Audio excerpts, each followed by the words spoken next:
लु खै हाम्रो चाहिँ बिहानै हाम्रो ग्लासमा छोडेर म सुतिरहेको थिएँ।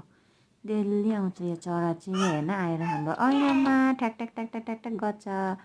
सायदै गुड मर्निङ भनेको होला। हामीलाई आमा छोरीलाई चाहिँ अलार्म चाहिँदैन, हुन त निकै टाइम भइसकेको छ होइन। छोरी चाहिँ सुतिरहेको थियो, मैले डेली आउँछ, होस् आज चाहिँ म भिडियो बनाउँछु भनेर चाहिँ भिडियो बनाएँ होइन। यो चरा घरेको माथि उठ्छ, घरेको तल, डेली आउँछ हो।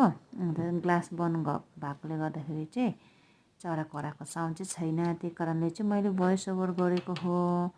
डेली आउँछ, सबै रुममा, उतापट्टि रुममा सुत्दा पनि आउँछ, यो रुममा सुत्दा पनि आउँछ होइन। कति मजाले खेलिरहेछ हेर, ट्याङ ट्याङ ट्याङ ट्याङ ट्याङ ट्याङ गरेर ग्लासमा ठोक्छ हो।